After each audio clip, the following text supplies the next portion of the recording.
In number 15, it says which value of x is a solution to the following equation.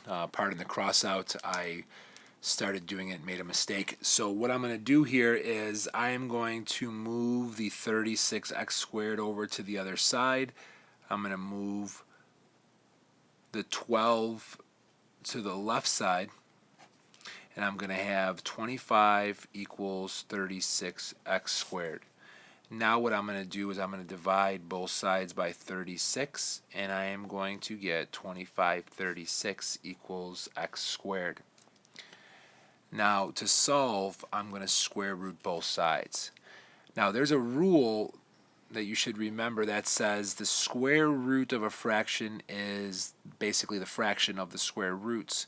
So I'm going to call the square root of 25 and the square root of 36. Now the square root of 25 is 5 and the square root of 36 is 6. Okay, so we could say my answer is 5, 6, but if you notice, this is not a choice. The one thing you have to remember is that the square root of 25 is 5, but the square root of 25 is also negative 5, because negative 5 times negative 5 is, positive 25. So what we're going to say here is that, it could be positive or negative, the fraction. So it's either 5, 6 or negative 5, 6. So your answer is negative 5, 6, or choice number 4.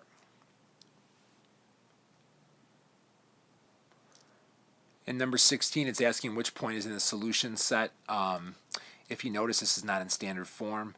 So what I have to do here is I have to divide both sides by 2. And in dividing both sides by 2, you're dividing both terms by 2. So you should have y is less than negative 6x plus 2. So what I'm going to do is I'm going to put this in my calculator, and I'm going to put in y is less than negative 6x plus 4 in my calculator. Here's a screenshot of my y equals menu, and these are the graphs. So since it's less than, both of these lines should be dashed lines or dotted lines, however you refer to it. Okay, since it's less than, I'm going to shade below the blue one, and then I'm going to shade below the red one too. So what you notice is you have all this entire region. That's a solution. So now you have to identify the point that is a solution. So you have 1 and 1/2 doesn't look like it, or is this the one there? No, it's going to be right here. 0, 6 is going to be way up here. Negative 3, 2 looks like our choice here.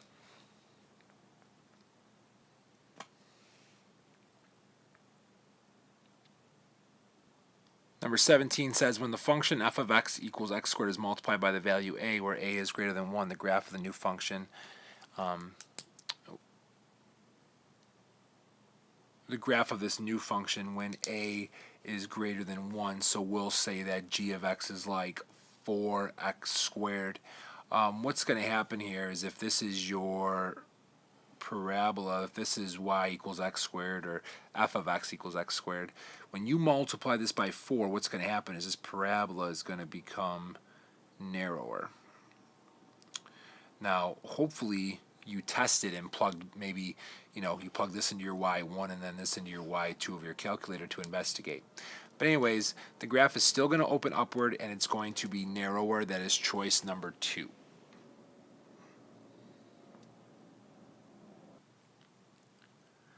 Number 18 is talking about Andy having money in his account. Now, if you wanted, you might say to yourself, okay, hey, from 310, we're going to subtract, $30 per week, and all you have to do is plug in 8 to get this.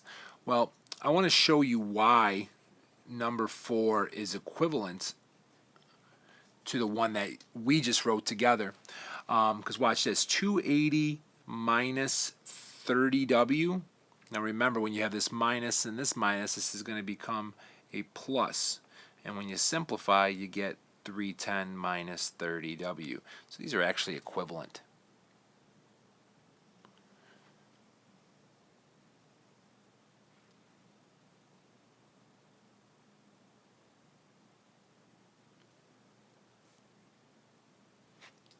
Number 19, the daily cost of production.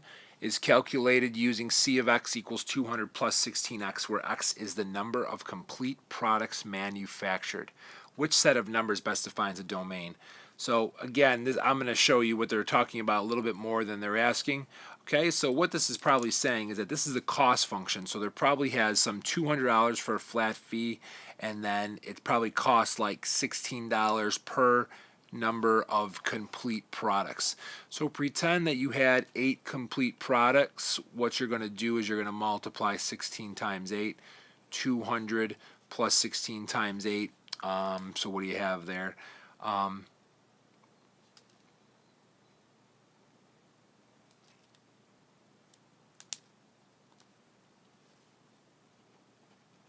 $328. Okay, but this is not what they're asking you to do. The point I'm trying to make is, you see this number that I plugged in? When you're talking about the number of complete products, okay, if I ask you, hey, how many complete products did you do? You might say 4. We did 5 complete products. You're not going to say 7.5, okay, because we're talking about a complete product.